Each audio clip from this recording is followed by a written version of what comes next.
Are you here to help find the baby saurians? And I'm Toba. You must be the helpers that we've been waiting for. It's nice to meet you too, but we're just passing through. Oh, but Uncle Sanka said he was gonna send some of his friends over to help us. You sure he didn't mean you?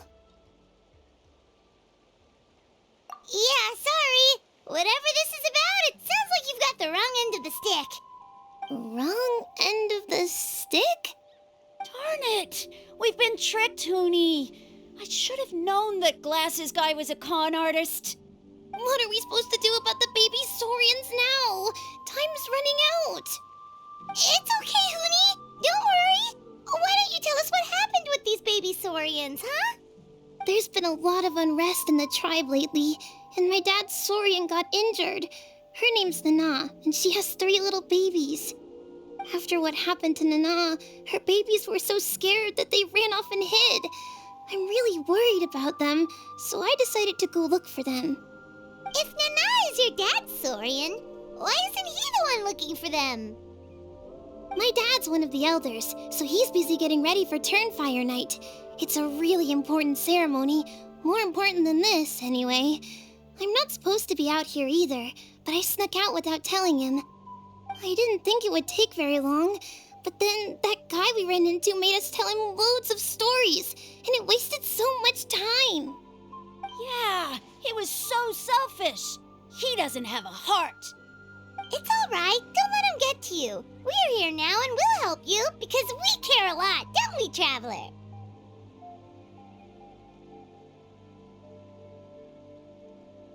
They should be. I already managed to find their tracks, and it seems like they're hiding on the cliff. Really? Wow! Thank you so much, Mr. Traveler and Miss Paimon. Awesome. You gotta be careful out on the cliffs, though. They're really steep. Even grown-ups have trouble climbing them.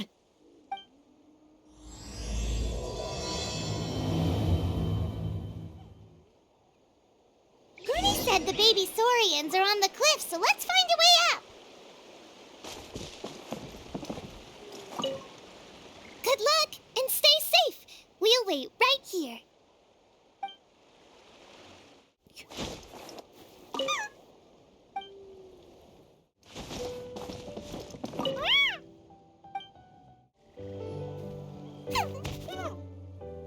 We found them! Wait, but what's that other... A how? Well, if it isn't the gruesome twosome who wormed their way into our servant circle of friends. Still awestruck from the last time we met? Would that be why you hastily scrambled up here to pay your respects the moment you saw us? I suppose we can't blame you. Such is the spell that our majesty casts on our minions. Very well. You heathens leave us no choice. The almighty Dragon Lord, Kahula shall grant you the audience that you seek. Come, pucker up. You may now kiss our feet. Wait, aren't you like Kinичem's sidekick? What the heck are you going on about? You're somehow managing to be even more annoying than the last time we met. Silence! Who are you calling sidekick? We are the Dragon Supreme, sovereign ruler of the Nation of Flame. We shall have you know that last time, were it not for Kinичem's earnest pleading on your behalf, you would have received not a single word of mercy. Oh, come on. You talk big, but Kinичem clearly has you under lock and key. That's great, Sovereign, to you. You dare invite the wrath of the almighty Dragon Lord, Kahula. You will burn in Turnfire for 1,000 years for your blasphemy. If you must know, our humble servant begged us to investigate an abyss incident near Hoytsidland, and we chose to grant his request. Abyss incident? See this little lizard? Its mother, a medium-sized lizard, came under the influence of abyssal power. In her confusion, she attacked my servant's tribe, then assailed her own offspring. Yikes. So how is she doing now? She was but a lowly bug fighting against the power of the abyss. Naturally, she has departed for the Night Kingdom. Such a fragile creature. Apparently, she ended her struggle by leaping from a cliff. Leaping from a cliff? My dear anemic flying ant, as addled with questions as your head may be, please keep them to yourself and wipe that absurd expression off your face. We are the almighty Dragon Lord Kahula-How, not a wish-granting fountain. Anemic flying ant? You! Just you wait. Two can play at the ugly nickname game. We sense a faint abyssal energy. An evil sorcerer must be lurking nearby, but they are well hidden. If you encounter any suspicious outlanders, be sure to give them a robust interrogation. Suspicious outlanders? Wait, are you mocking us? Ha! How dare you cast aspersions on your ruler, heathen! You're just lucky that our servant has such vile taste in friends. Otherwise, we would beat you black and blue, and then purple, then black again! If you're not here to kiss my feet, then get out of my sight. Do not impede the work of the almighty Dragon Lord, Kahula-How! The potty mouth on that guy! Paimon is furious! Still, good to know about the abyss threat, huh?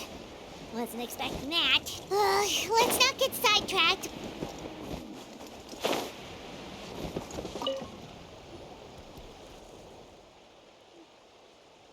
Wow, you're back already? That was so fast. I'm so glad that the babies are all right. Thank you both so much. Now we can finally go home and stop worrying about them. You're welcome. Piece of cake. You're not from Natlan, right?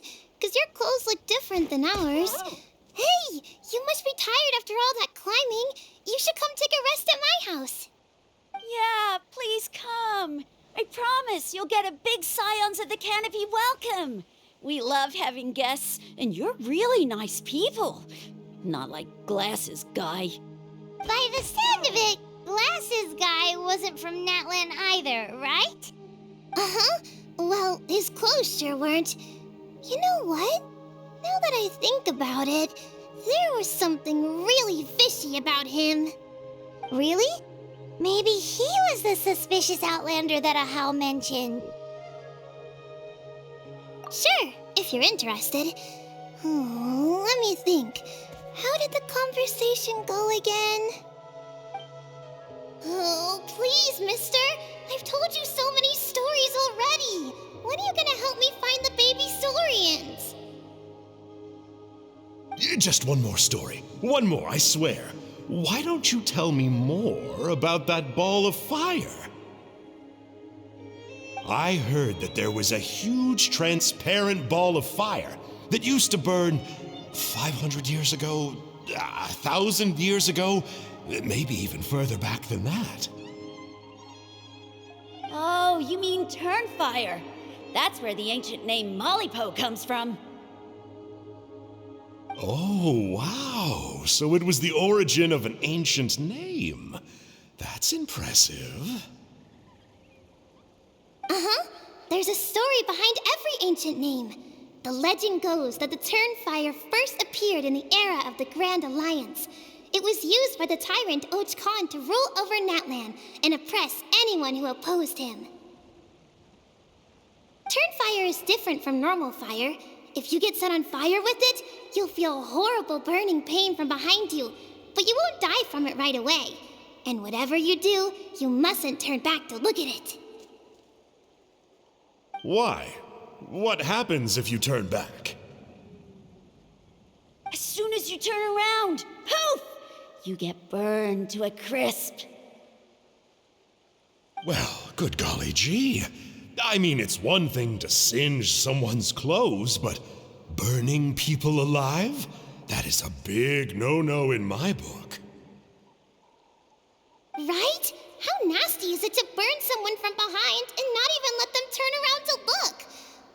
Khan really was an evil tyrant.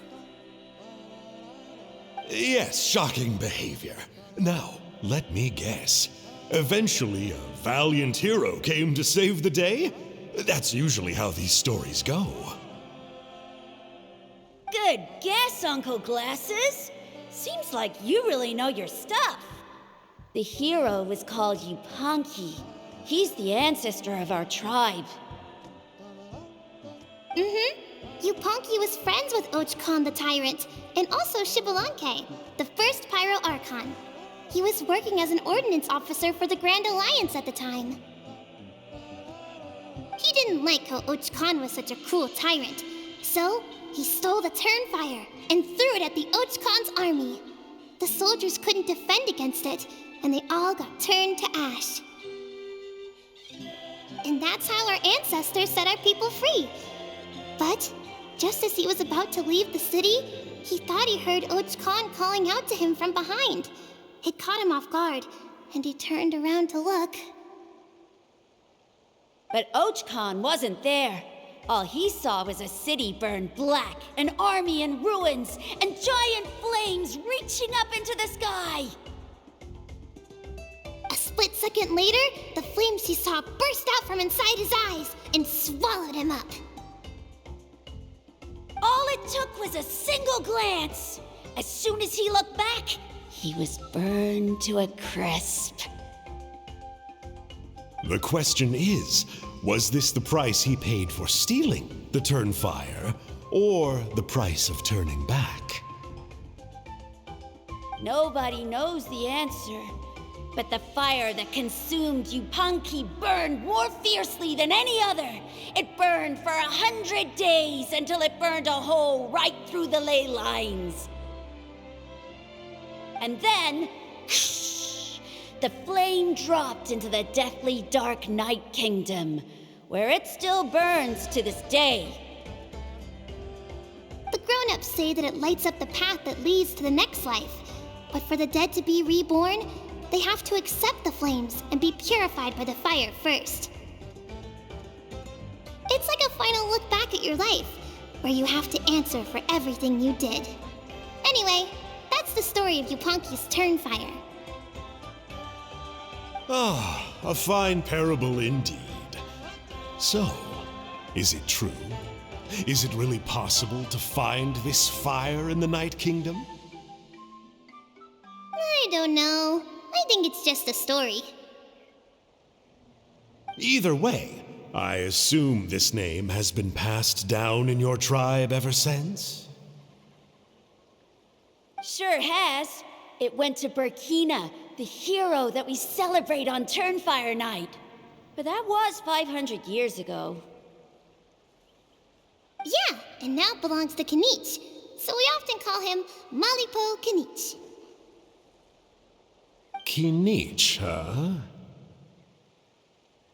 All right, Uncle Glasses, that's enough stories. Now, can you please go find the baby saurians for us like you promised? I would, but doesn't the legend of the Turnfire teach us not to look back? Let's not go dredging up the past. Tell me more about this Kinich guy. One more story, I swear. Starting now. No? Careful, Toba. You look dangerously close to cursing me out right now. Tut tut. We can't have that. Cursing is for grown-ups only. Uncle, you'd better not be trying to trick us, or the Turnfire will get you when you die. How would it get me if I'm outside of Natland? Uncle Glasses isn't from here, you know. Unlike you. Huh? Wait, is that?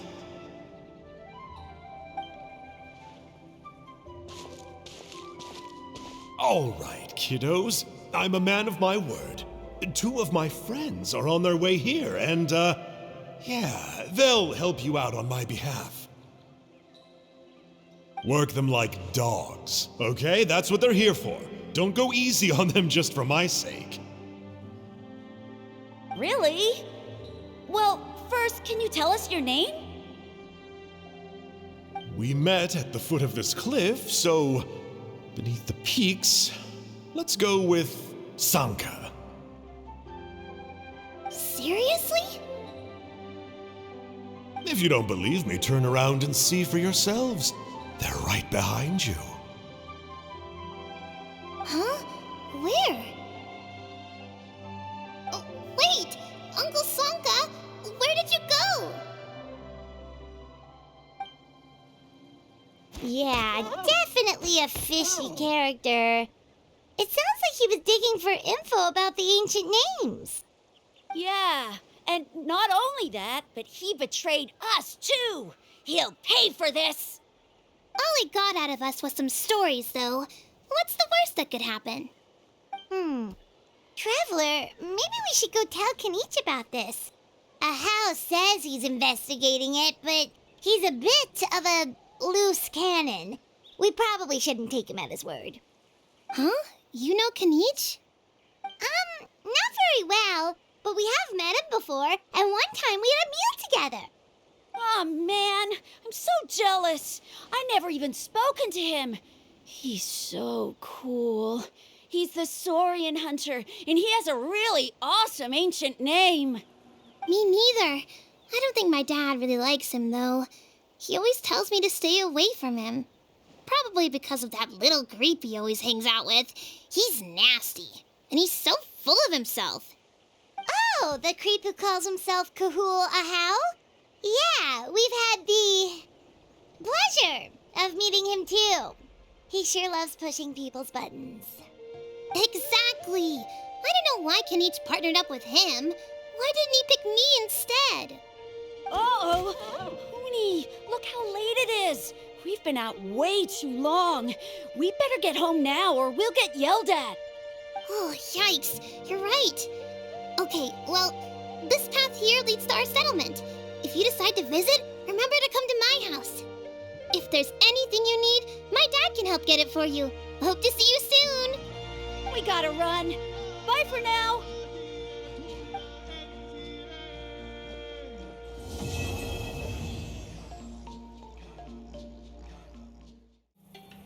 Huni, what were you thinking, going out by yourself? Don't you know how dangerous it is? It's okay. Toba helped me. And we met some kind strangers who helped us. And Kind strangers? What made you so sure they were so kind, huh? Oh, I suppose they had kind stranger written on their foreheads? yeah, actually, they did. In big, bold letters. Don't talk back to me. The Mountain King problem still hasn't been solved. What would I do if I lost you too? No dinner for you tonight. They were good people, Dad. Dinner or no dinner. Hello again, Huni. It's Miss Paimon and Mr. Traveler. Dad, it's them. They're the ones who helped me. And I promised we'd take care of them if they came to visit. Oh, so you're the kind strangers. Well, I'm Trinidad.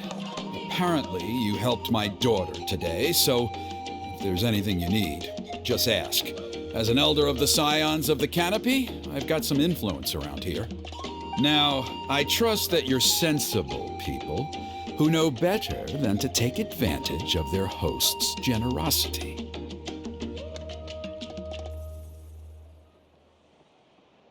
Yep, just helping a neighbor. We're not looking for anything in return. Oh? Well, let's hope so. Dad, please! They're not bad people! They've eaten at the same table with Kinich before! Be nice to them! Kinich! Wait! I heard that two mysterious travelers from afar showed up at the Stadium of the Sacred Flame. Are they you? And Paimon's the other! I do apologize. A lot's been going on in our tribe lately, and I suppose the pressure must be getting to me. I can't believe I was so rude to you. I feel ashamed. We got off on the wrong foot. Can we, start over? Oh, now we're talking! Seriously, though, don't worry about it. Already forgotten. We're just happy to see Huni got home safe and sound. Oh, you just arrived, I take it, and it would be my honor to give you a hero's welcome tonight. Careful now, that's quite an about-face. We've heard that kind of thing can lead to spontaneous combustion around these parts.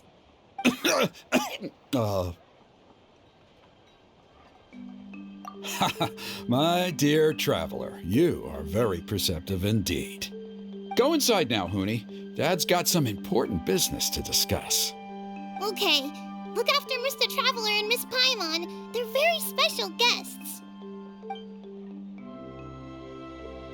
Well, we'll hear you out, but we can't make any promises that we'll be able to help. Well, this is a matter of utmost importance. Please, allow me to explain.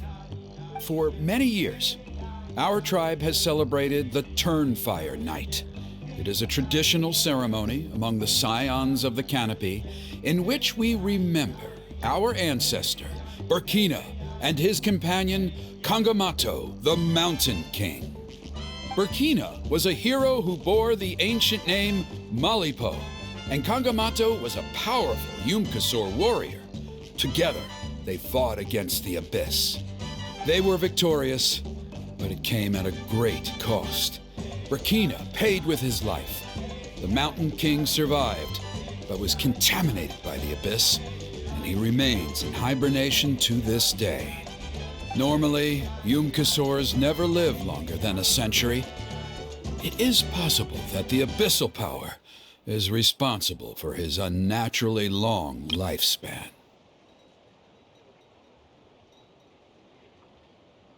Oh, that's right. The Mountain King is a living symbol of our glory, but even this glory comes at a price.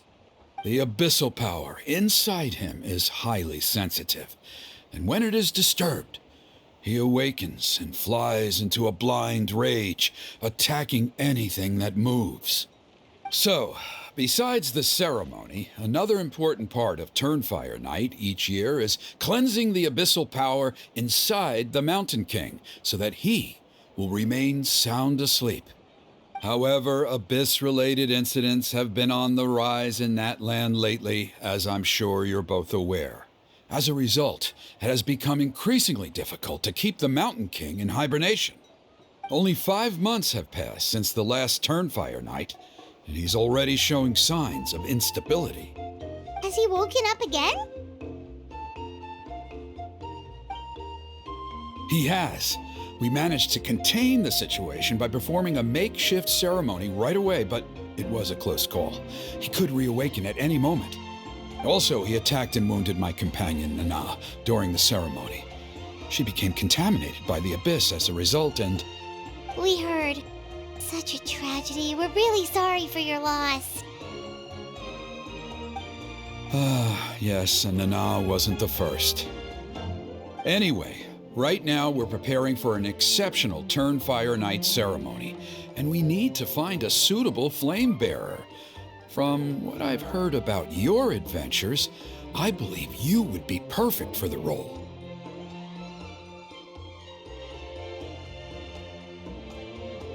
Of course. Plus, he's a bona fide hero who inherited the Malipo name.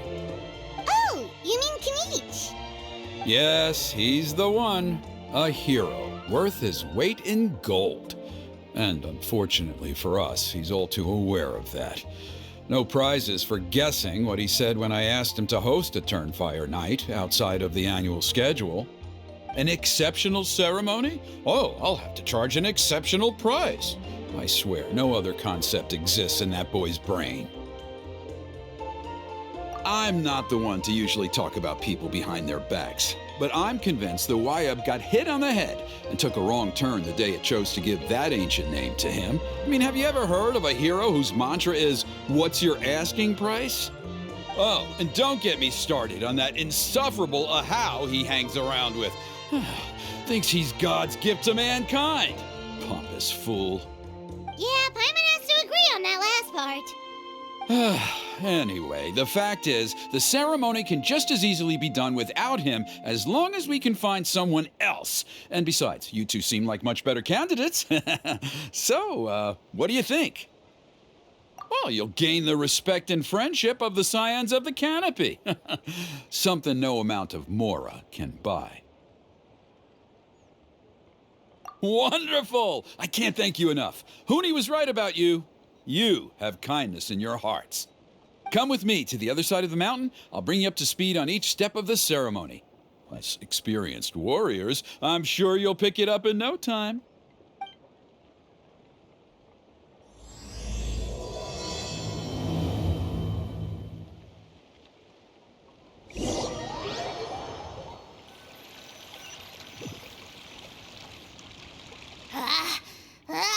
Achoo! Curses! Who dares insult the great Kahula behind his back? Oh, great Kahul Ahau, bless you. Shut your filthy mouth, worm of the abyss! Your putrid words defile the air we breathe. You make the almighty Dragon Lord, Kahula sick to the stomach. Speaking as a member of the Abyss Order, that's music to my ears. Exactly the kind of reaction we're going for. But on a personal level, I gotta say, it's pretty hurtful. Ugh, never have we heard such brazen blustering from someone who is inches from death. Up yours, Four Eyes! We spit in your face! Okay, well, that I am at a loss to explain. How do I manage to stay so chirpy and cheerful? I can only guess it's some kind of powerful magic.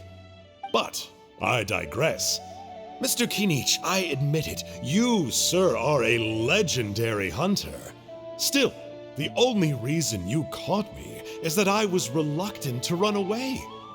You see, I'm very interested in the lore of your tribe. Kay? Is that it? Kay? Aren't you intrigued to know what it is about you guys that prompted a visit from the Abyss? It's the extreme sports! The other day, I narrowly avoided getting hit by a very brave soul who just leaped off a cliff. I think you call it bungee jumping? Anyway, I was very impressed. That is what I call embracing the spirit of adventure. Look, I even did a painting inspired by the bravery and freedom of the Scions of the Canopy. You scum-sucking swine! I swear, if you go bungee jumping, it'll be without a rope! Head first off the tallest cliff with a band of hunters on your tail and nowhere left to run, and a bottomless cesspit waiting for you on the ground. You say that, but I get the sense that Mr. Kinich isn't planning to take my life right now. On top of that, I'm tired of spying on you from afar. So why don't we just negotiate a comfortable operating distance that works for both of us? I've heard that the most important thing in human relationships is to respect each other's boundaries. What do you say, Mr. Kinich? Or you could tell me what it is you're really after. What? And then I'll name my price. The Abyss contamination is back. No surprises there. No doubt that explains the Mountain King's recent activity. See those torches over there? Those are the Sacred Flame offshoots that we requested from the Stadium of the Sacred Flame. They contain the power of the Pyro Archon. Are you saying that the Sacred Flame and the Turnfire are the same thing? Well, for ceremonial purposes, at least. Sending someone to the Night Kingdom to retrieve the legendary Turnfire isn't exactly an option. More to the point, though, the Sacred Flame is able to burn away abyssal filth, so that's why we use it in the ceremony. Gotcha! So basically, we just need to clean up the filth with the Sacred Flame. Well, that's one part of it, yes, but the complete ceremony is a bit more complicated than that. First, the flame bearer must collect a kindling of the sacred flame from the starting point, then use a grappling hook to fly up into the sky and light each of the sacred flame pillars. Then they must go down into the canyon, all the way into the cave where the Mountain King slumbers, lighting braziers and the final altar along the way. The most skilled flame bearers can accomplish all of this without touching the ground once. As much as I hate to admit it, Kinich is capable of this. Wow! He can do all that flying without ever falling to the ground? Well, of course Paimon can. It'd be much harder for you guys. Well, don't worry. It's not a requirement of the ceremony. You're allowed to touch the ground. The only thing you're not allowed to do is turn back. The flame bearer must always keep moving forward. You can't skip a pillar, then come back to it after lighting the next one. To do so would be to disrespect our ancestors. So, what actually happens if you do turn back? Surely the fires don't just go out. If you're not careful, you might get burned. What about today then? Does the same rule apply? Oh no, don't worry. Today is just a practice. The order doesn't matter. You just need to take the sacred flame, cleanse the filth, then go light all the braziers. Are you ready? I'll repeat all the key points again. Gather the kindling, cleanse the filth, and light all the braziers. I'll wait for you at the end.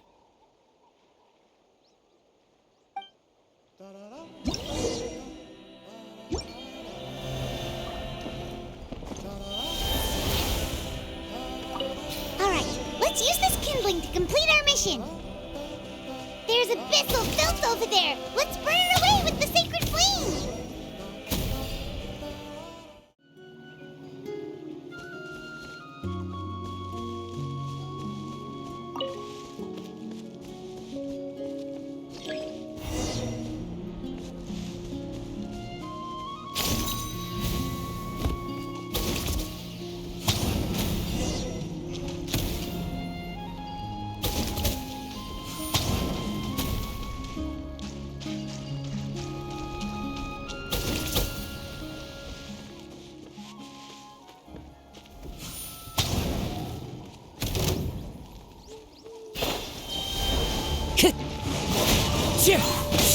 Judgment! No, my sword!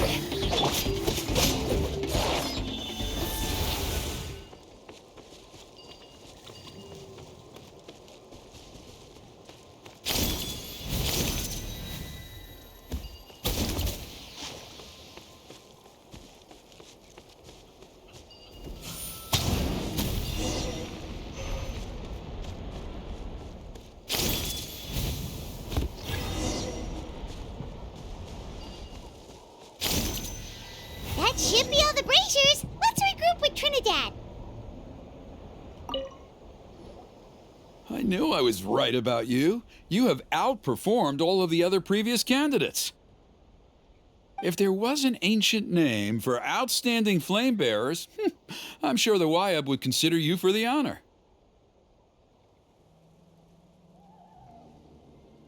Yeah, although it would probably take Paimon quite a bit longer. All right, now there's still a few days left until the ceremony, and I should probably get back so I can inform the chief and the other elders that I have found the flame bearer we need. Oh, you mean they've still got to sign off on it? Some of them are still hoping we can come to an agreement with Kinich, but that's only because they haven't seen you in action. Still, I'm the one responsible for securing a flame bearer, and my recommendation is you. Just for Paimon's own peace of mind, are you sure it's not going to be a problem having Outlanders take on such an important role in your ceremony? See that place over there? There was a time, long before the age of Burkina and the Mountain King, when we, Scions of the Canopy, called that our home. After a period of upheaval, our ancestors were forced to move away. Now, it has become a place where our youths go to develop courage and kindle a spirit of adventure. If we fail to keep the threat posed by the Mountain King at bay, it might not be long before we have to move again and find a new home. So, to answer your question, I think everyone will agree that you are the right choice. Fair enough. Desperate times call for desperate measures. I'll need you to drop by my place at some point before the ceremony, if that's all right. There are still a few final details that we need to discuss. Okay, see you later then. You have my gratitude. We've helped out with a lot of other local festivals before, but this one feels a little different. Anyway, let's take a break before heading back to Trinidad's place.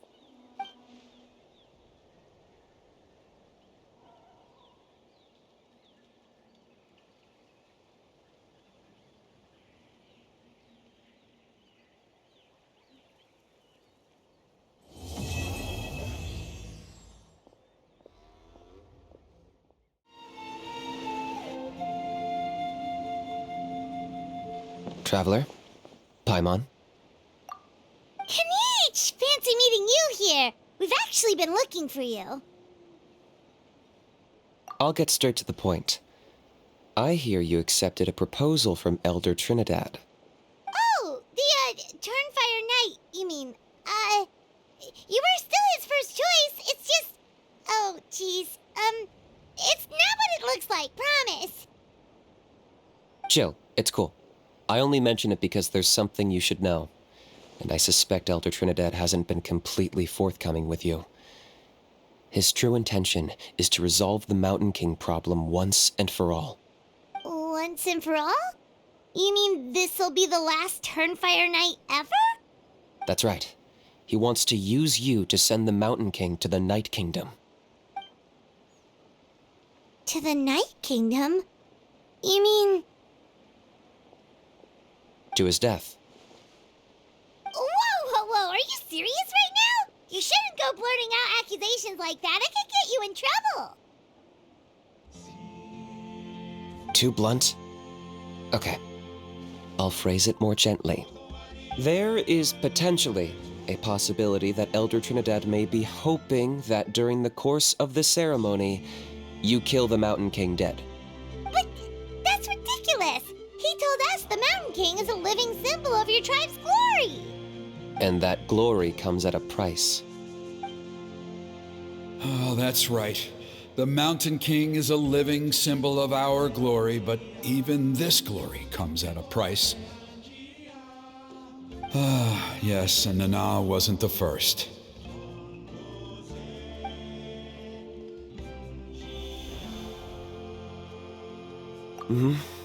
She likely won't be the last to lose her life either. Still, is killing the Mountain King really the only way? It seems so extreme. The Mountain King is a unique case when it comes to abyssal contamination. It's eaten away at him for so long that it has consumed him entirely, and the damage is irreversible.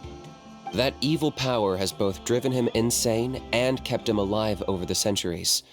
So, to look at it one way, once it's completely purged from his body, the Mountain King will finally be able to rest in peace.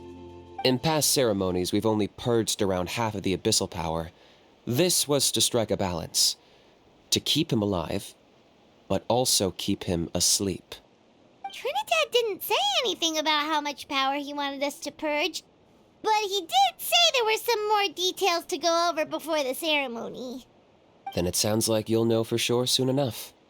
If he really asks us to kill the Mountain King, what should we do?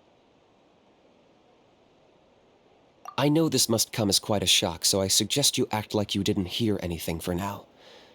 But would you have time to visit the chief after your meeting with Elder Trinidad?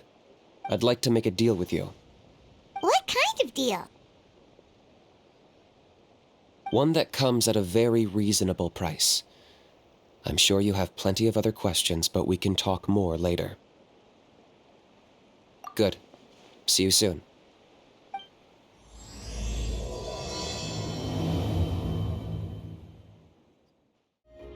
Ah, mighty Outlanders, you have returned. Did you have a good rest? It was, pretty good, yeah. Glad to hear it. Things are progressing very smoothly on my end. Many of the elders have heard of your heroic deeds, including the chief. They all speak very favorably of you. There are still those who insist that the ceremony should be performed by the bearer of the Malipo name. But they're just stuck in the past. We need to move with the times. Plus, Kinich doesn't want to do it anyway. Exactly. So, now, it's time for us to discuss the finer details of the ceremony. We covered the fire lighting part of the proceedings yesterday. The next part is the purification of the Mountain King. It's quite simple. You just need to use the sacred flame. We've done it plenty of times before, and it's always very routine. I'm sure you won't have any problems. One point I'd like to stress, though, is that you need to burn away as much of the abyssal energy as you possibly can. The more we dispel, the longer the Mountain King will remain asleep. Asleep, huh? Precisely. In previous years, the Flame Bearer has often been unable to dispel a sufficient amount of abyssal energy. That's the only reason why we have to perform the ceremony on a regular basis. But I understand that you have a lot of experience fighting against the Abyss, and you seemed to wield the sacred flame quite effortlessly yesterday. With your help, I'm optimistic this time we can dispel all the remaining abyssal energy from the Mountain King's body, freeing us from this ever-looming threat for many years to come. Traveler? So this doesn't faze you at all, huh? You clearly have a lot of confidence in yourself. If that's all you really need to know, the ceremony's in 3 days. I'll come and fetch you when we're ready. In the meantime, feel free to take a look around our settlement. It would mean a lot to the elders if you got to know some of our people. And if you wouldn't mind helping them out with a few errands here and there, that would be even better. So now we have extra errands to run? Maybe we should add a little extra to the price. Just a humble suggestion, that's all. It will help you gain the respect of our people, and as a mighty hero, I truly believe that's what you deserve. I'll be sticking around for the next few days, so if you have any questions, you know where to find me. Seems like Kinich was right. We should go meet up with him right away. Huh, you're here. Kinich, Elder Trinidad said that... I can tell. It's written on your faces. Was that the Traveler and Paimon? Forgive me for not being there to welcome you on your arrival. That should have been my duty as Chief. Hello, Chief Waina. I only heard the news from Trinidad yesterday, so I asked Kinich to invite you over for a quick chat. I believe Kinich has already filled you in, so I'll get straight to the point. Firstly, I fully endorse your appointment as flame bearers for the upcoming Turnfire Night. However, I would like to request that you take steps to ensure the Mountain King's safety. Every child of our tribe grows up hearing the tales of our heroes, from Yupanqui the Firebringer to Burkina and the Mountain King who fought against the Abyss.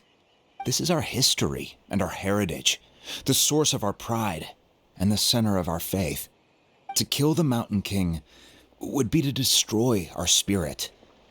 I would never be able to face our ancestors in the Night Kingdom. Nana's death was a great tragedy, and I do not blame Trinidad for the actions he has taken. Nevertheless, I cannot allow any harm to come to the Mountain King. The very roots of our identity are at stake. My honored guests, please give this matter your serious consideration. Perhaps there is, but despite all our attempts to contain the situation over the years, we've not found it. Right now, I should like to hear where you stand on this matter. Running away won't solve anything. You just need some time to think this through, that's all. Don't worry. We'll come up with something if we put our heads together. Thank you both. There are still 3 days left before the ceremony. I hope they will bring you clarity. So, Kinich, earlier you were saying that... Let's walk and talk. I'll show you around the tribe. That works too. Paimon needs to get some air after this. Kinich, Paimon finally understands why you turned Trinidad down. You knew what he was planning, didn't you? That's why you didn't want to be the flame bearer this time, because it's a double-edged sword. The whole Mora thing was just a sneaky excuse. Double-edged sword is right. But my response wasn't merely an excuse. To solve this exceptional problem, an exceptional price must be paid. I'm working on it. Really? Well, come on then, let's hear it. In a moment. Didn't you have a question you were about to ask me? Oh, yeah. What was it again? Oh, right. We need to talk about How. He's completely unhinged. I agree that he has a problem. He needs disciplining, so I hired him a teacher. You got him a teacher? Oh, Paimon would love to see him get scolded for bad behavior. Anyway, moving on. When we ran into a How, he said you two were investigating some abyss thing together. Is that related to the whole Mountain King situation? Yes, that's the angle I've been working on. I'm a Saurian hunter, but I occasionally hunt the abyss too. One time I was pursuing some purple demonic dogs when I accidentally entered a hidden space. I did some research after the fact. Apparently they're known as beastly rifts, and there are many of them of all different sizes. That's where those purple dogs were coming from. So, if we can locate one of these beastly rifts, clear the monsters out, and move the Mountain King inside, he'd be able to continue living, but without posing a threat to the tribe. Whoa, that sounds kinda crazy. Would it really work? It's not without its risks, of course. There's a lot of unknowns in the equation. For instance, for all we know, a prolonged period inside the rift could make the Mountain King's condition worse. Still, we desperately need something like this, even just as a temporary measure. You've seen the conflict the issue is causing in our tribe for yourselves, and believe me, it's been a long time coming. The chief is adamant about keeping the Mountain King alive, whatever happens. Paimon can understand. It's less about the Mountain King and more about preserving your culture and heritage. Yes, but on the flip side, you've got people like Elder Trinidad, who is more concerned about protecting the people he cares about now and into the future. And he has every right to take that view. It's one thing to try and preserve the last remnants of a glorious past, but making your kin pay the price for it? No one can seriously tell them that's a fair trade. You're right. There's no easy answers here. Let's leave that to one side for a moment and assume we go with your plan. How do you actually intend to find one of these beastly rifts? Because at least in our experience, the dogs open the rifts when they want to attack us, not the other way around. I think I know a way. You have any better ideas? Not at the moment, but it just feels like using the power of the Abyss for our own ends isn't gonna end well. After all, the Abyss is what turned the Mountain King into a monster in the first place. People are gonna think you've lost your marbles. If it doesn't end well, then that's the price we pay. Everything in the world comes at a price. Even when Yupanqui, the Firebringer, stole the Turnfire, it cost him dearly. The Mountain King's erratic outbursts have brought tensions within the tribe to a boiling point. Unless this gets resolved quickly, everyone will be stuck in a stalemate. All right. So what's this deal you wanted to make with us? We're hardly experts on exploiting abyssal power. All I need you to do is keep people away from me. I'm getting harassed on a daily basis by people trying to convince me to be the flame bearer. I can't afford to waste all my energy dealing with them. If you help me out, there'll be a gift for you in return. Ooh, what kind of gift? Something well worth your while, I'd say. Just keep doing what you've been doing. Integrate yourself with the tribespeople, so everyone comes to terms with the fact that we have a new flame bearer. That way, I won't have an endless stream of people coming to beg me to join the ceremony, and I can focus on finding a way to summon the beastly rift. Then, when the day of the ceremony comes, we'll move the Mountain King into his new home. Still sounds pretty crazy. Even for a daredevil like you, that's dangerous. And even if it works, what if neither Chief Lina nor Elder Trinidad are happy with it? Have you thought about what you'd do then? At least the two of them would finally be on the same side of the issue, leaving only me on the opposing side. The tribe needs leaders like them far more than a Saurian hunter for hire like me. Can I take that to mean that we have a deal? For sure. And who knows? Maybe we'll come up with an even better solution to all of this in the next couple of days. Great. Well, for the next couple of days, please spend some time among the tribe and lend a hand wherever you can. I'm sure everyone will be swept off their feet when they meet our new flame bearer. Good luck to us both. Meet the tribe's people and take some heat off of Kenichi's back.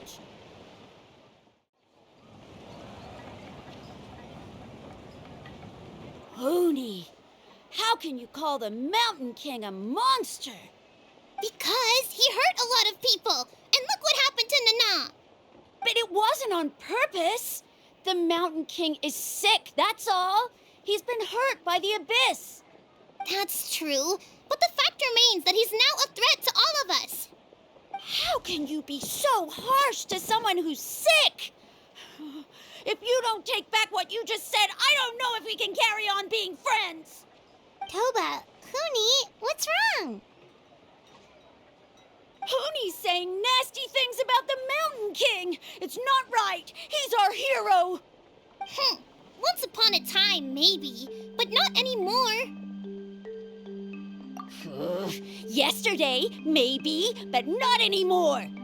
Toba? Fine. I guess my dad is right.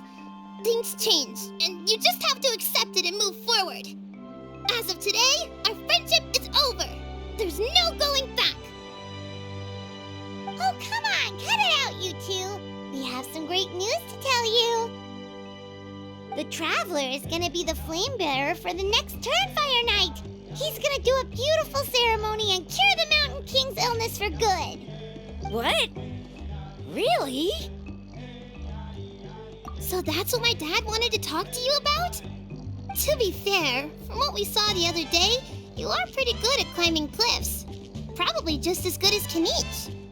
Wait, speaking of Kinich, where even is that guy? Oh yeah, good question. Is he not coming to the ceremony anymore? We can get him to come, but if he catches you two fighting again, he won't be happy. He'll be sure to give you both a piece of his mind. Oh, we can't let that happen. I've never even spoken to him before. I can't afford to make such a bad first impression. I didn't mean to argue with Toba.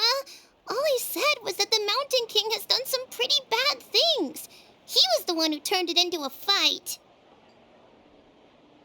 Yeah, if you weren't friends, there's no way Toba would have come to look for the baby Saurians with you. All right. Well, because it's the Traveler and Paimon and Kinich, I'm sorry, Toba.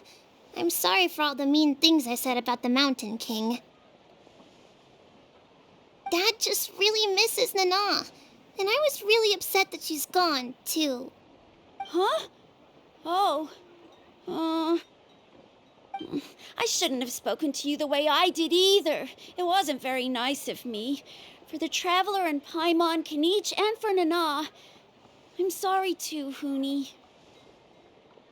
That's more like it. Now you're best friends again. Guess so. Toba, if I ever say something mean about the Mountain King in the future, I'll make sure I say it to someone else, and not you. I'd better go buy some colored cloth for my dad now. He needs it for Turnfire night. Let's play again some other time. See you, Toba. See you, Traveler and Paimon. Okay. I'll head home as well then. See you next time. Okay, take care, you two. Even though they said they're sorry, it looks like their friendship isn't as strong as it was before. Let's just hope we can solve this once and for all. Come on, let's move on. Hang on over there. Let's take a look.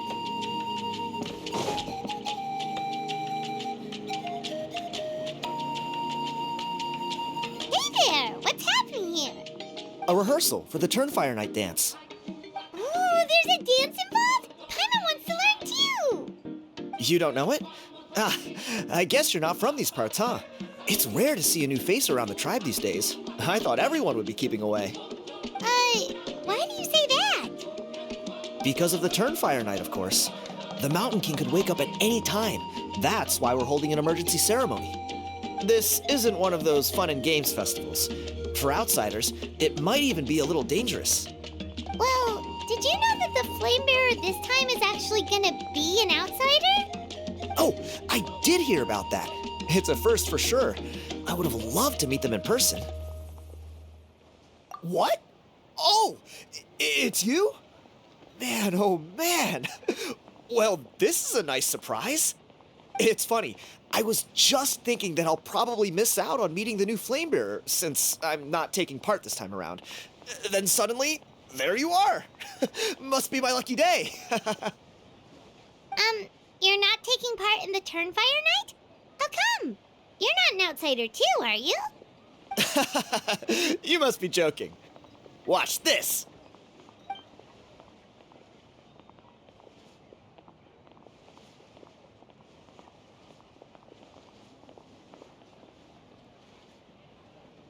Not bad, right? Yeah, I'm considered one of the better looking guys who dances beneath the pillars of the sacred flame. Been doing it a few years. Always gets the ladies out to watch. Oh, very impressive. So why'd you quit? Well, I feel like the whole Mountain King situation is getting more and more precarious. It's just not safe here anymore. One of our elders' Saurian companions even lost her life not long ago. The question is, what are we going to do about this in the long term? But our leaders don't have any answers for us. They're probably too busy fighting about it amongst themselves. The way things are going, it's only a matter of time before it gets violent. So I figured, you know what? Now's as good a time as any to get away for a little while. Go do some exploring.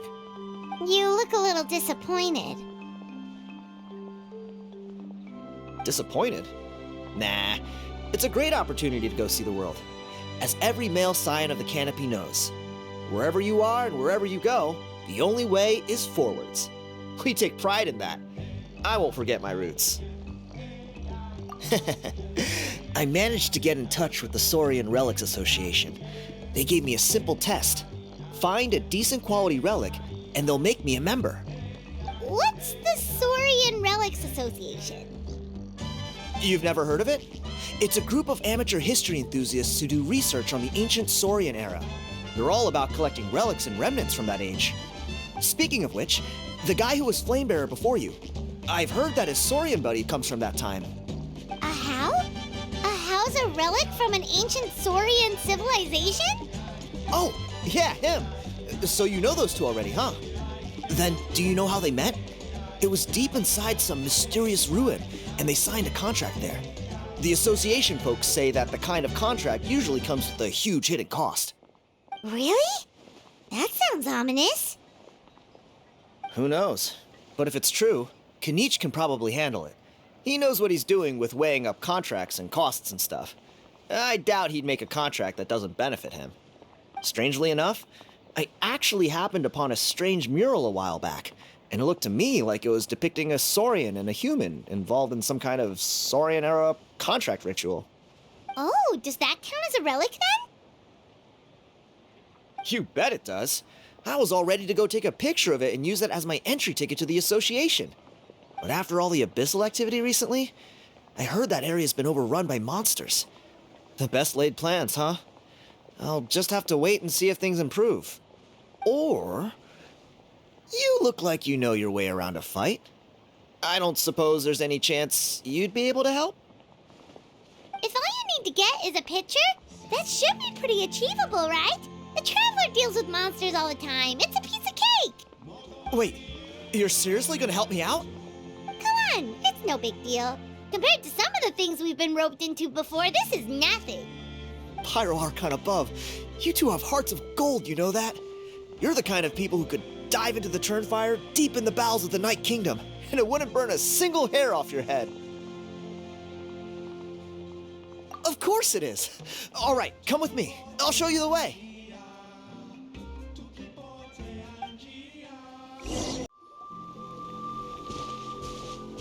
There it is. It's inside these ruins. As you can see, the place is crawling with monsters. Alrighty then. Stay back and take cover, Tiago. This could get dangerous. We'll take care of him. Great minds think alike. I'm not about to cramp your style.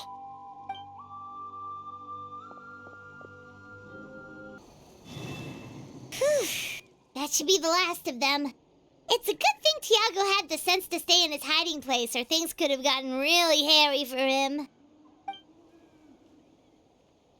Hey, look! That's gotta be it, right?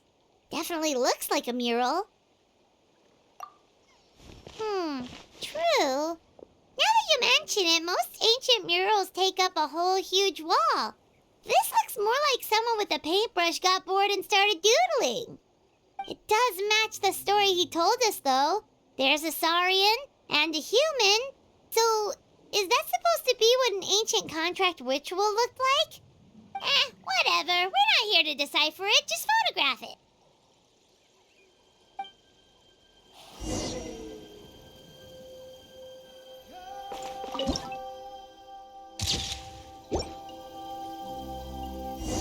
That's a wrap. Let's take it back to Tiago.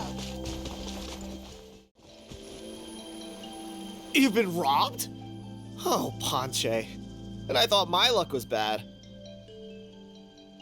I put blood, sweat, and tears into that, and now I've got nothing to show for it. Some gap-toothed goon stole it from me.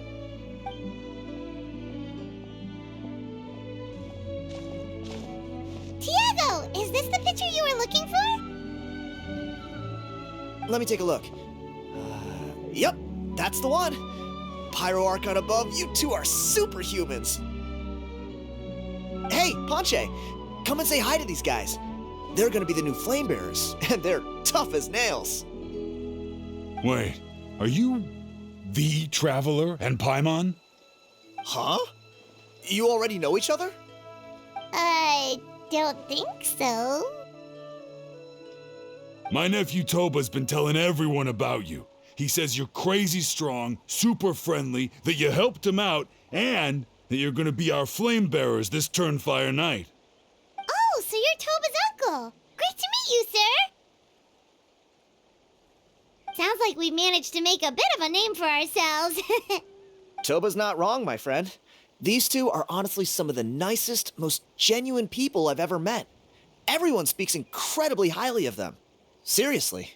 If you're comfortable telling them about what happened, I guarantee you they'll sort it out in no time. Really? All I want is to get the fruits of my labor back. Allow me to explain. Ponche is a well-known scholar within our tribe, author of the widely acclaimed book, Yupanqui's Turnfire. Unfortunately, the book was stolen by a treasure hoarder a few hours ago. I spent years of my life researching that book. I visited every last ruin, interviewed every descendant of every hero in our history. On the word Malipo alone, I covered at least 5 different interpretations of the meaning based on accounts from different villages. It was an unparalleled masterpiece. And now it's all gone. That little goon ambushed me during my morning walk. He snatched all of my belongings, including my entire manuscript. That book was everything to him. It's like they robbed him of his soul when they took it. Look at him. Lost and listless. He's a shell of the man he was. Dear honored guests of our clan, I am but a helpless old student. If only for Toba and Tiago's sake, please help me, I beg of you. See what I mean, Ponche? Now you've run into these two, your luck's about to change, big time. I don't know if he's still there, but come on, I'll take you. Hey, you thieving rat! Give me my things back! What do you want now, you old bum? God, you're a waste of space. Prepare to get shoved butt first into a tree hollow. Oh, what's this? Brought a little bodyguard with you, huh? All right, let's see what you've got. What's this? Eat dirt, suckers!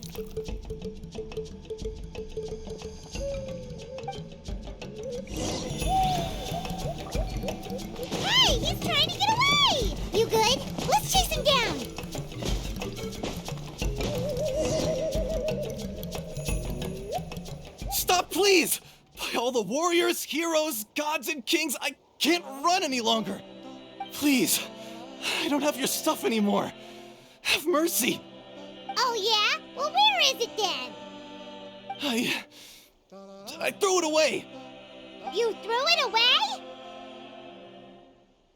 The old bum's bag didn't have a single mora in it. Just a tatty old book, worn out pens, and some old rags. All that time lying in wait was for nothing. I was so mad I just threw all of it away. Is that really the truth? Okay then, where did you throw it away? The same place you found me. Look, I swear on the Pyro Archon it's the truth. May all my worldly possessions be turned to ash by Turnfire if I'm lying.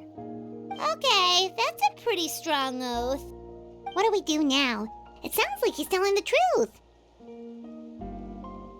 Right, let's hope nobody gets to the book before we do. We'll never get it back then.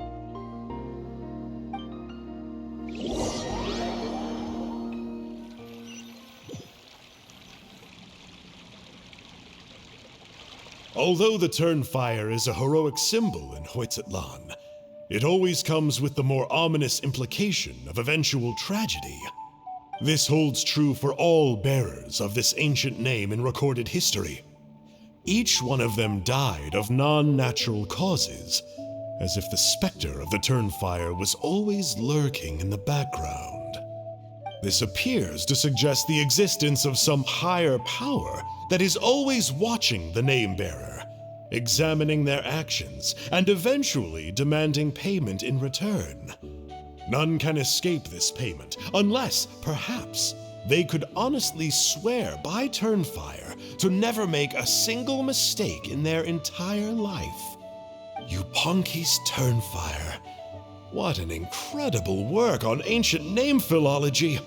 I can't believe it was just lying there for me to take. Let me see, the author is Ponche. Nice. A gentleman and a scholar. Silence, book muncher. The great Kahula will suffer your droning voice no longer. Do you truly find no joy at all in perusing such rich historical records? Joy? What joy is there in this pointless drivel? Well, it makes a pretty shocking prediction. Every bearer of the ancient name Malipo eventually meets a grisly end. Maybe that's the price you pay for the name that means price? What? You're saying Kinичем will die a violent death? So I'll finally get to take over his body? When will that glorious day arrive? The great Kahula demands to know! Wow, you are just irredeemable, aren't you? An agent of chaos down to the core. You make us Abyss Order folks look like saints in comparison. Silence, maggot! To presume that anyone compares your kind with the great Kahula is sheer vanity. And if that day ever comes, oh, your doom will soon follow. You don't need to lecture me about doomsday. Here's what I know, based on countless historical texts. All civilizations will be reduced to rubble by the passage of time. From ancient kingdoms to heavenly thrones to worlds beyond, there are no exceptions. But from the ruins of every civilization, the dust will rise and never settle, thus transcending the confines of time. That dust is what we call a civilization's spirit. And you, great Kahula Ahau, are one such speck of dust from a bygone age. I've paid dearly for the chance to observe you up close. Now, let me take a good look at you. We'll see whether any memories of that age still remain inside you.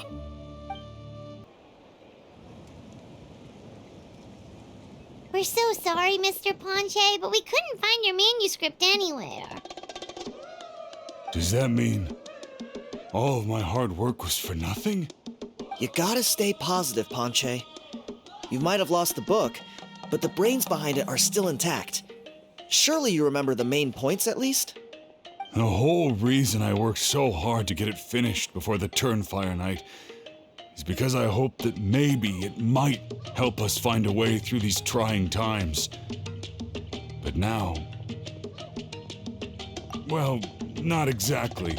But I thought my research might at least be a starting point. Oh, really? So what did you find out in your research? I think the key to all of this lies in the power of Malipo. Ponche, you know as well as anyone that ancient names don't hold any real power. Symbolic power doesn't count. You're right, but Malipo may be a special case.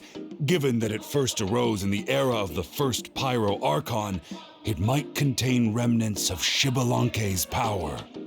Yeah, I remember that story. My grandpa told it to me when I was a little kid. Maybe you're the special case. Most kids stop believing in that stuff by your age. I'm not talking about childhood superstitions here. There is evidence. Like what? Like the fact that the Mountain King is still alive. Everyone attributes that to the power of the Abyss. But there's more to it than that. The key factor is that Burkina summoned the power of Malipo at the cost of his own life.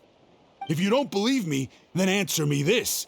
How many other creatures can you think of who lived longer, not shorter, after being contaminated by the Abyss? Traveler, different situation but similar idea. Doesn't this remind you of the hilly... So, I came to the conclusion that Malipo must refer to some mysterious ritual involving a tit-for-tat exchange. It began with the first Pyro Archon, fell with the Grand Alliance, then was buried in the Night Kingdom, and now it awaits the call of its new bearer. Hey. Sorry to interrupt, Ponche, but you seem to be getting a little overexcited. I'm sorry. I was originally planning on presenting my findings to Kinich. I'd hoped he would be attending the upcoming ceremony. Sounds to me like you dreamed up one fanciful theory to support another. Kinich, what are you doing here? I more or less finished what I was doing, so I came to have a quick catch-up. Now a good time? Kinich! I'm onto something. I haven't worked out all the details, but you have to attend the Turnfire Night. So Mr. Ponche here has done a lot of research on the history of the Turnfire and thinks he might have found a way for you to solve the problem. I'll be there, Ponche. Let's go.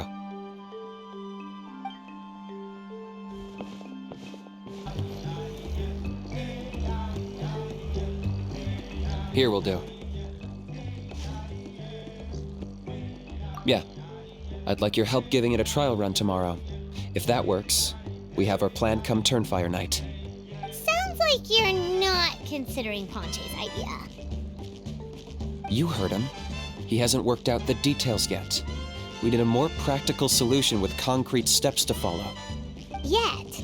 Are you saying you think he might actually be onto something? I think it's possible, based on something I know about the war 500 years ago. Burkina didn't fall to the Abyss. He was killed by the Mountain King in an episode of madness. In his final moments, Burkina made the fateful decision to not fight back, and instead pass his blood and power on to the Mountain King.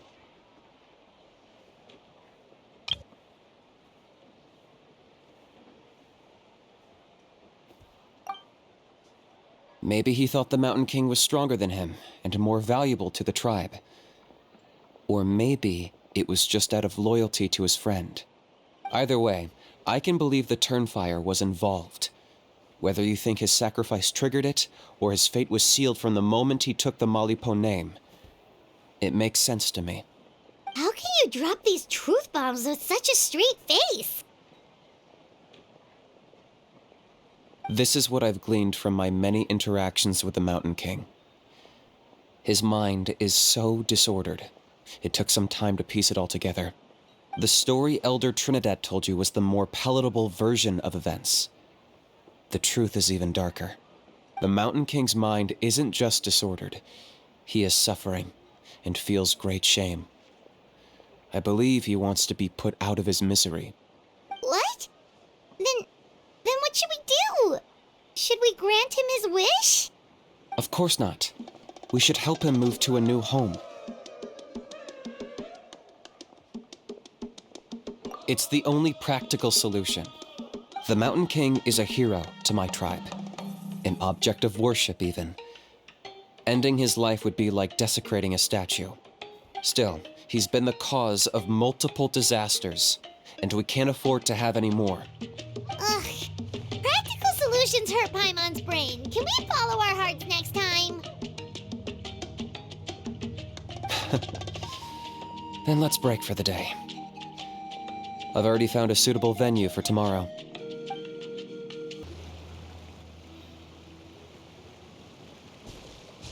You're here. Very punctual. Oh, so the gruesome twosome come crawling back. Here to make amends after the gross irreverence you displayed last time? Very well. The almighty Dragon Lord Kahula How shall grant you the audience that you seek. Now pucker up and kiss our feet. Kinich, didn't you say you found him a teacher? He's just as out of control as ever! Hey! No one gets to discipline the almighty Dragon Lord Kahula How! No one! Maybe because I've never had a gentle-natured companion like Paimon to compare against. Is that a compliment? Yeah, I see what I'm missing out on now. And it's a lot. Kinich! Ugh! We could drown this measly flying ant in one droplet of spit! How dare you compare her to the almighty Dragon Lord Kahula How! Oh, just wait till I possess your dead body! I will commit heinous atrocities! Tear down your legacy! Destroy your reputation! Wreak havoc on your... Ugh!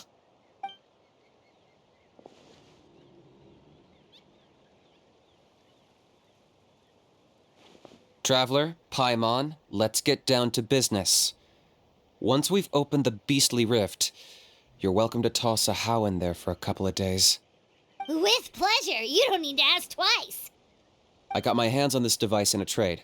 It's meant as bait, but it'll also stabilize the abyssal energy. The rift towns will tear through space to get to this. Once they're here, we take them out and claim the rift for ourselves.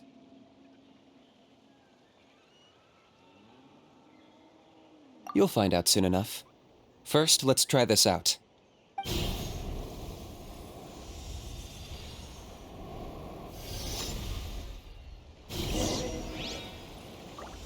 They'll tear you to pieces given half the chance, so be careful.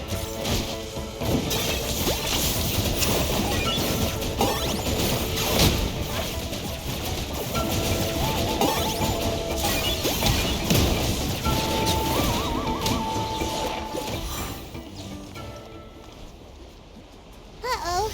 Are there even bigger ones on the way? You see, Kinich? I'm a man of my word. In fact, I'd say I under-promised and over-delivered.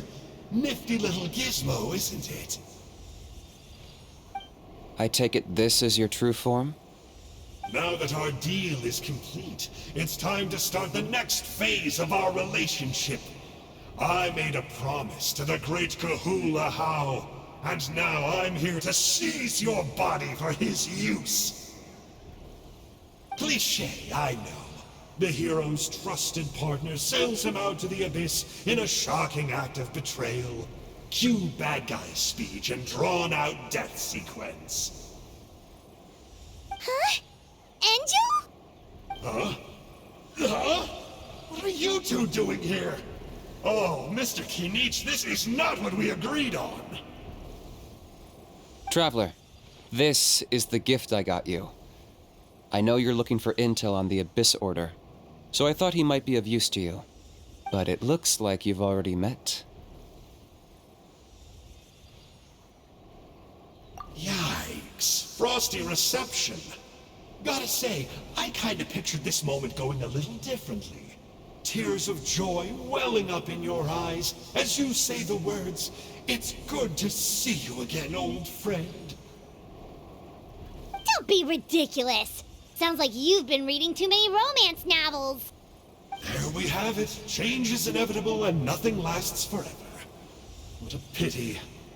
Well then, time for you to meet the new me. This time, please call me Sanka. Sanka! Aha! So you're Glasses Guy! You tricked Huni and Toba into telling you a bunch of stories! What does it matter? A name is a superficial label. It's what's deep down inside that counts. And I've shown you the deepest parts of me. That would explain a lot. Why else would you show up here and start acting like a wise guy? You looking for a fight? I'll pass. I do rather like you, as I've said before. But my one quibble is that you really don't know your own strength. Wait, of course! You're the one behind all the recent Abyss activity! Let Paimon guess, you've been provoking the Mountain King too! Haven't I told you before? I'm not part of the inner circle who do our Highness's bidding. My interests are far more low stakes. I spend my time digging for truth in ancient doodads and books. You really think a benchwarmer like me is capable of more than that? I investigated him. He's not connected to the recent events. Just happens to be in the area. So, I struck a deal with him. He helps me summon a rift. I allow him to do some historical research. But that's all over. And now Kinich wants to hand me over to you. Well, I was hoping this would be an opportune moment to whisk away his body. That would have given me some more time to study the great Kahula How. But now I've run into you, which is just my luck.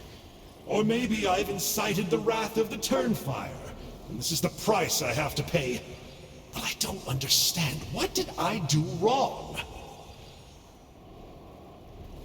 Wait, does that count? Let me think. How? You are the worst of the worst! Colluding with the Abyss Order against Kinich? How could you betray your partner? There is no betrayal. The almighty Dragon Lord Kahula How is a partner to no one. Don't worry, I told him to act as bait. Yes, and you should have picked a bigger fish. The Abyss Order? Ha! What a joke. Not even a match for our lowly servant. I put up with this toad's croaking for days, and it was all for nothing. It looks like your disciplinary measures have been less than effective, Mr. Enjo. What did you expect? Behavioral rehab isn't really our thing. Otherwise, we might as well change our name from the Abyss Order to the Abyss Boarding School. The abysmal disorder would suit you better. Kanish! Dispose of him! He is of no further use to us! Traveler?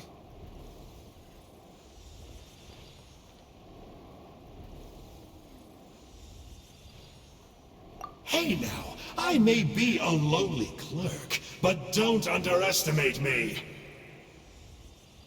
I could never beat you in a straight-up fight, but when it comes to running away, I won't lose to anyone. Do me a favor and remember how fast I disappear.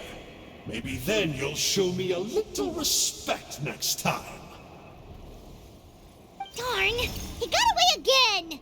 Couldn't you have stopped him? It's all right. He's not worth our time and energy.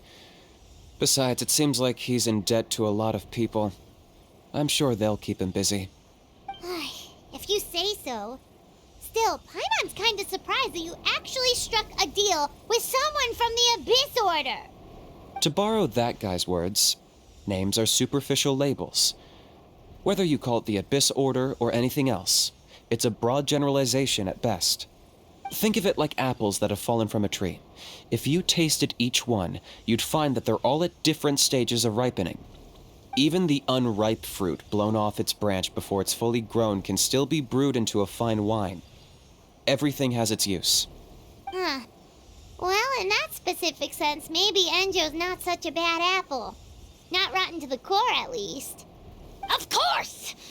Only the almighty Dragon Lord, Kahula How, is rotten to the core and evil beyond redemption. Ugh. So what exactly are you anyway? You're definitely the evilest little thing Paimon's ever met. Don't worry, he can't hurt a fly.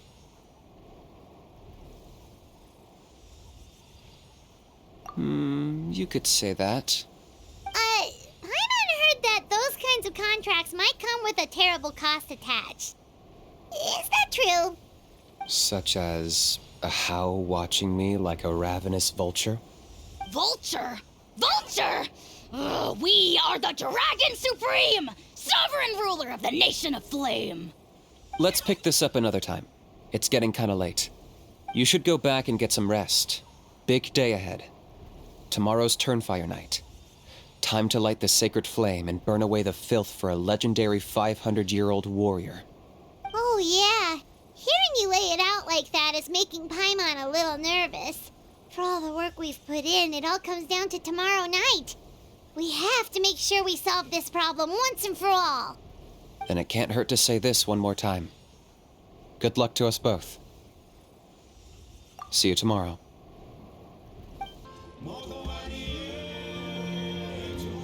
Ah, at long last, you're back. I hear you've done much for our people these last few days. Everyone has nothing but praise for you. Many young people have heard the rumors too. They're all eager to meet our new flame bearer. Well, they won't have to wait for long. It's almost time for the ceremony. We really hope we can resolve the Mountain King situation quickly and smoothly. Seems like a lot of people have been worrying about it, huh? Well, it's nearly time. So, if you're ready, then follow me to the ceremony site.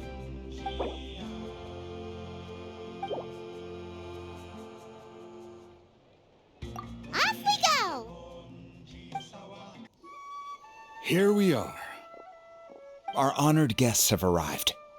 I have heard much about your fine work over the past few days. I hope you'll allow us to thank you properly after tonight's ceremony. Don't worry about it. Getting this huge venue ready must have been a huge task. No need to make extra work for yourselves on our account. Oh, if it means getting the Mountain King issue resolved, no cost is too great to bear. A resolution will come in due course, but every great fire starts as a tiny spark. We must take it one step at a time. No one would disagree with you if that were possible, Chief, but it's been far too long since we've seen a real step forward. Look around you. Can't you see how our numbers have dwindled since the last Turnfire night? The ceremony was arranged on short notice. Many are away from home and could not make it back in time. That may be so, but still. Good evening, Traveler and Paimon. Kinich! Not a moment too soon. Chief Wayna, Elder Trinidad, could you give us a minute? I'd like to give the Traveler a few pointers as the previous flame bearer. Very well, but make it quick. Let me know when you're done and we will begin the ceremony. Let's step to the side. Has anyone gone over the key steps of the ceremony with you yet? Yeah, Elder Trinidad did, but, Paimon seems to have forgotten them? What a surprise! The flying ant has an ant-sized brain.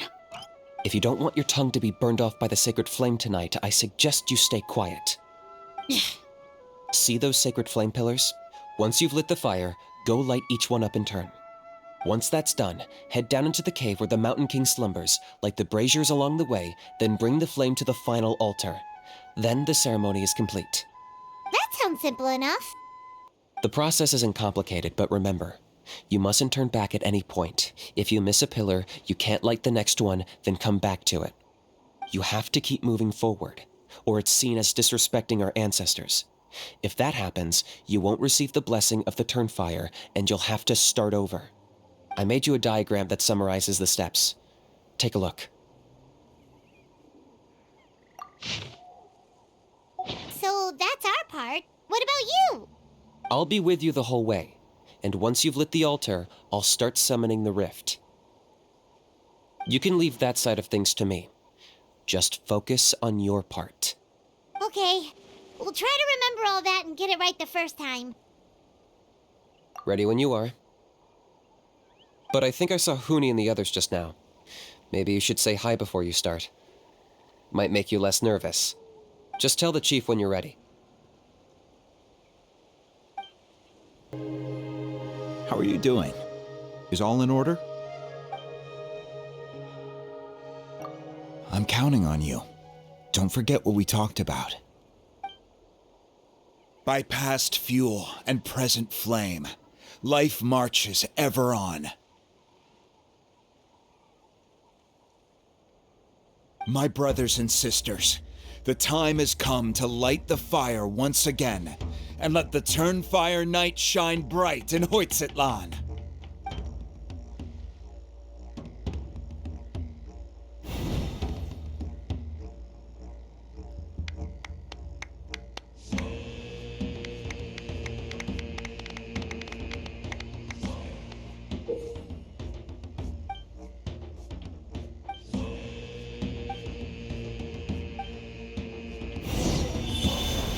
Go get the sacred flame.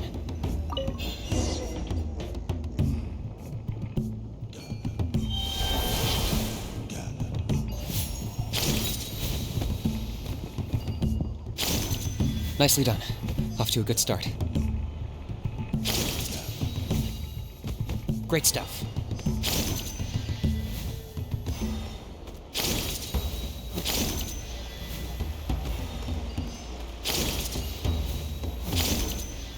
You're over halfway. Keep it up.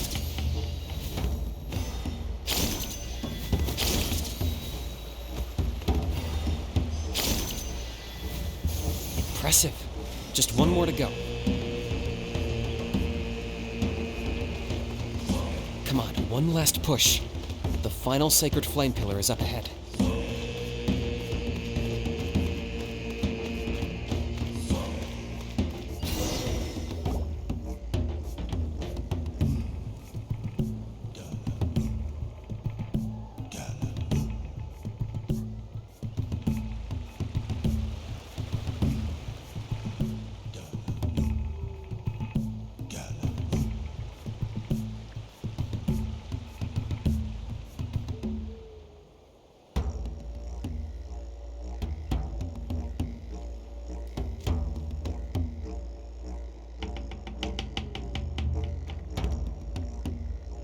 Great! All the pillars are alight. Next, it's down into the canyon and head for the Mountain King's cave.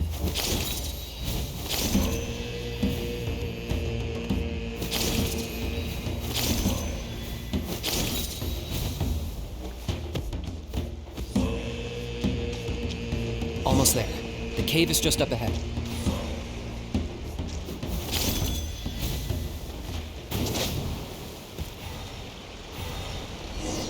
The Abyss presence is growing strong. We should deal with the contamination first.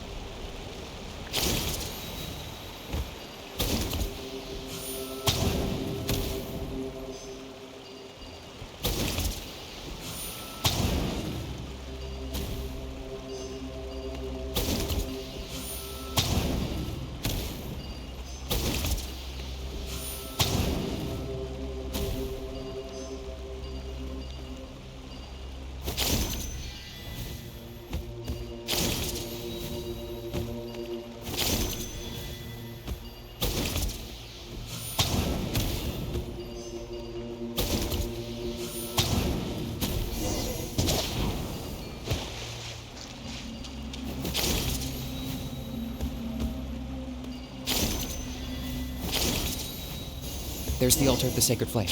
Remember, light up the torches around it first.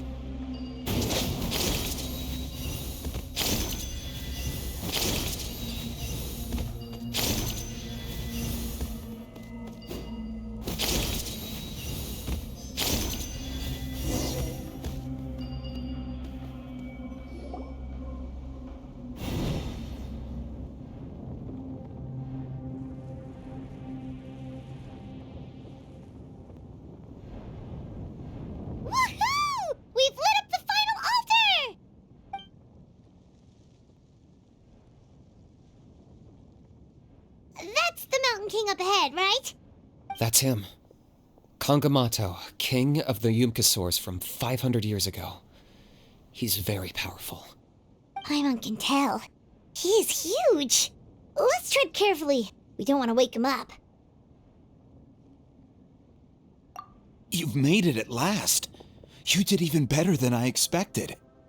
Traveler, now comes the final and most important step of the ceremony. Please use the power of the sacred flame to cleanse the Mountain King of abyssal filth. There's no need this time.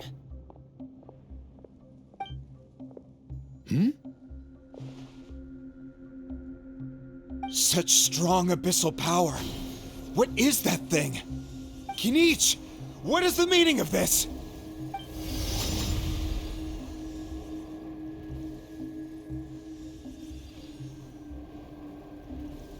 Is that a beastly rift? Chief Wyna, Elder Trinidad, this is about to get a little dangerous. You should step back. What do you think you're doing? Solving the Mountain King issue. You mean by having him torn to pieces by rift hounds? No, stop! We can't let that happen! Foolish Locust! Can't you see? We're trying to shove your Locust King into the beastly rift! But... I'm sorry, Chief Wyna and Elder Trinidad. This is the only way. Can you promise me that no harm will come to the Mountain King? I can't guarantee it, but I'm fairly confident. Traveler, this is not what we agreed on. You must cleanse the Mountain King of every last trace of abyssal contamination. Okay, I see what this is. You've been in cahoots this whole time!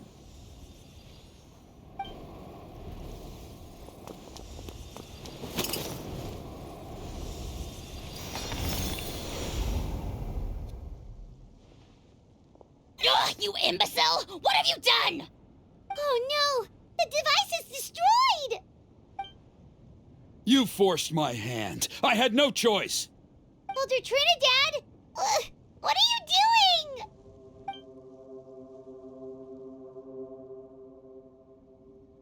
No! The Mountain King is waking up! He will cause even more casualties! Everyone, out! Now!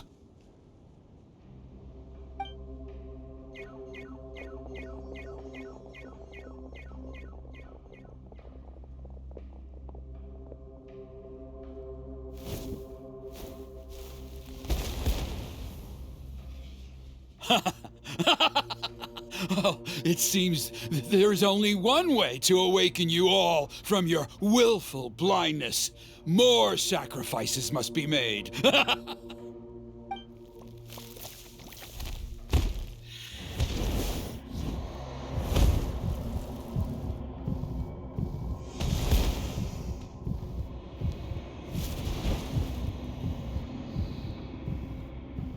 Take me, O Mountain King! Take me as your next sacrifice!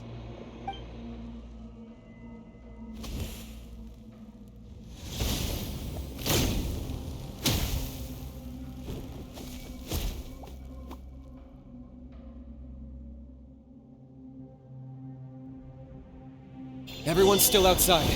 We have to keep the Mountain King here. Give me a hand. I got him cornered.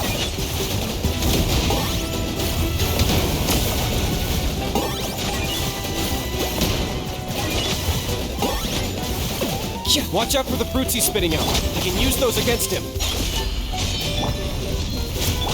Yeah, that's it. Into the wind.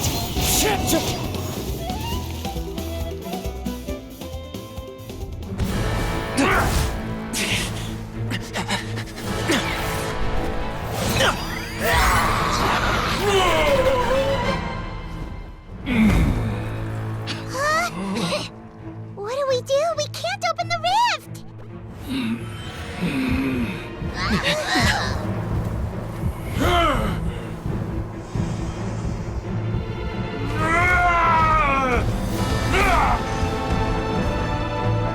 Kill me! Put an end to White's at launch!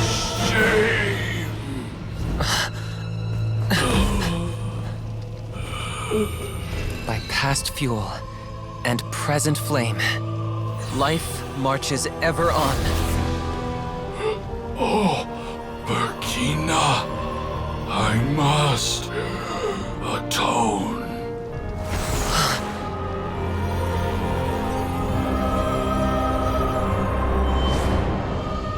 Patience.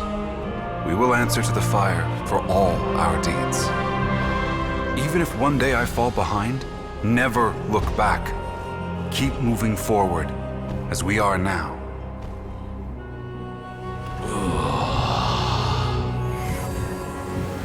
Live with your guilt and shame. This is the price to pay.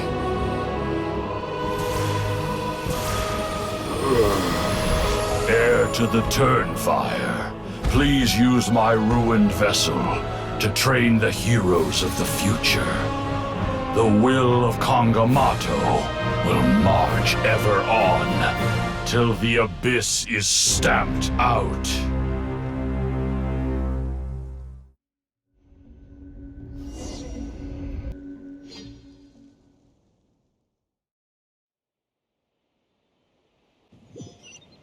Yesterday, huh? Paimon wonders how things are doing now. Let's go ask the chief.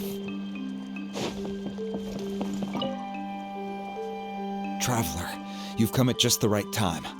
I have some good news for you. Trinidad's condition is stabilized.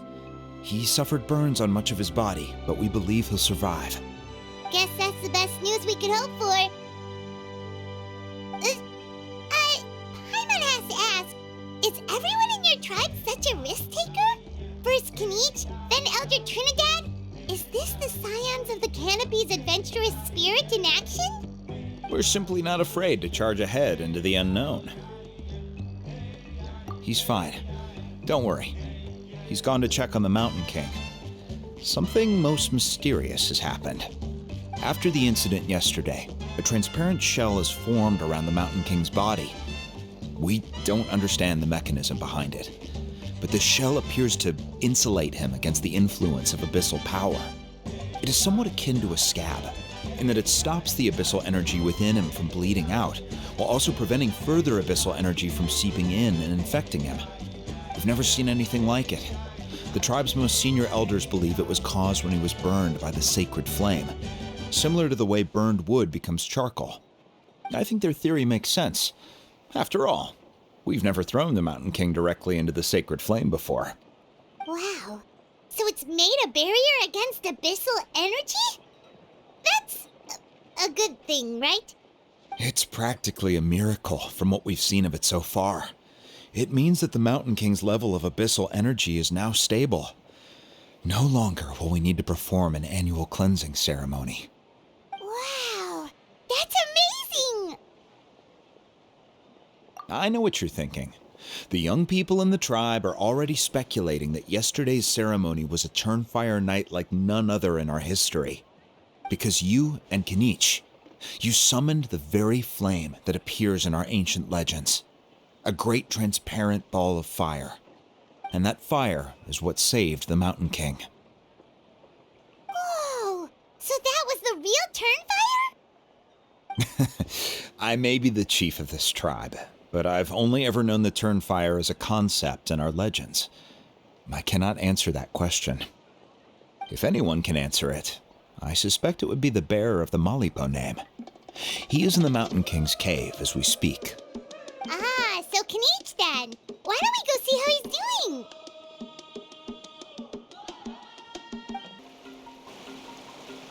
Hey, Kinich! Hey yourselves. You two doing okay after yesterday? We were gonna ask you the same question. You scared Paimon half to death when you rushed into the fire. Sorry, I couldn't just stand and watch the Mountain King get burned alive. So you thought you'd try and extinguish the sacred flame with Dendro? Or is that an attempt to make the almighty Dragon Lord Kahulahow die of laughter? The sacred flame only possesses a fraction of the Pyro Archon's power. It's not as if I was fighting the Pyro Archon herself. Kinich, when you went into the flames, were you intending to, Intending to what? To, do the same thing as Burkina. Sacrifice myself? Of course not. My focus was on keeping the Mountain King alive, not on what it would cost. But now I'm curious. What made you think I was going to sacrifice myself? Well, because everyone's saying the Turnfire is what saved the king last night. And Ponche's theory was that summoning the Turnfire is a tit-for-tat exchange, right? So, Paimon thought you decided to pay for it with your life. So you've heard that rumor too. I'm afraid I can't say for sure. What happened yesterday was a first for me too. Well, even if you don't know, there's probably no one in the world who does. What I would say is, if that really was the power of the Turnfire, I'd sooner believe that the Mountain King summoned it himself. The Mountain King? Then, what price did he pay? The core meaning of price is not atonement or compensation, but what you're willing to give up in order to obtain what you want. It's easy to die for your sins. Much harder to live with the guilt and keep on going. In the end, the Mountain King chose the latter option. For Burkina and for the tribe. That's the price he paid. Alright, so how is the Mountain King doing now? Health-wise, there's nothing to worry about. He'll enter a fighting stance whenever we set foot in his territory. But his attacks are gentler now and not as crazed as before. Like he said yesterday, he just intends to be a sparring partner for people to practice with. Yeah, I tried communicating with him again, but he didn't respond. We dare say that Locust King has well and truly lost its mind. The lights are on, but nobody is home. Its body remains fighting fit thanks to the perverse power of the Abyss, but time has been less kind to its soul. It was ground to a pulp long ago. But we saw him come back to his senses yesterday. That was merely one last burst of brain activity before it croaked. As you humans would say, it went out with a bang. Oh, come on! Stop being such a doomer. Paimon bets the Mountain King has finally let go of the tragedies of the past now, and is focusing on moving forward. That's why he doesn't have time to chat with us. He's too busy thinking about the future.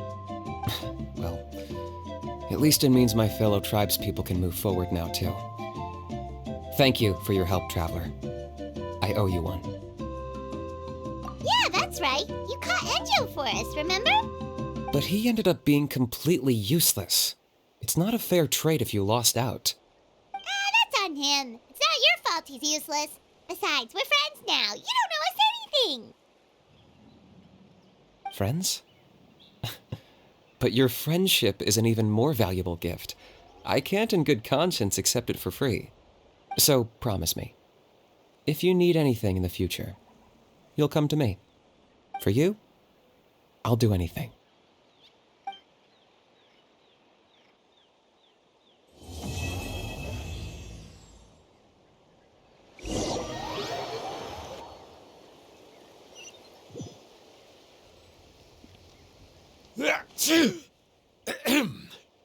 So, in the end, only poor little Huni got the sad ending? Yeah, everyone's happy except me. First Nana, then my dad. Why does everyone in my family have to suffer? Huni, it'll be okay. Your dad will get better soon. Toba, you're my friend, so I shouldn't say this to your face. But it was all the Mountain King's fault. Huh? Now hold your horses, kiddo. If you promise not to fight, Uncle Sanka will tell you a story. Okay, before you roll your eyes out of your skull, I promise you can trust me. I almost got my eyebrows burned off by the Turnfire after last time.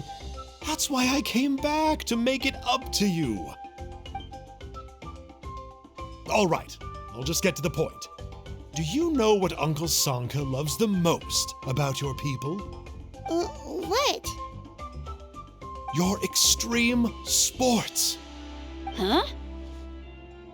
On my first day here, I got hit by someone falling out of the sky. I believe you call it bungee jumping? It's a dangerous sport, to be sure, but the courage it took to make the jump impressed the heck out of me. So, I introduced myself to the jumper, we made friends, and I even helped treat her wounds. Oh, such a nice friend. Of course. Anyway, the good times didn't last, because I got captured by a powerful foe, so we had to part ways for a while. In the hands of the enemy, I was scorned, scolded, and nearly given away as a gift. Oh, it was so humiliating. A horrible experience to look back on. Why does Uncle Sanka always have to suffer, I thought. So I feel your pain, Huni. I was in the same position.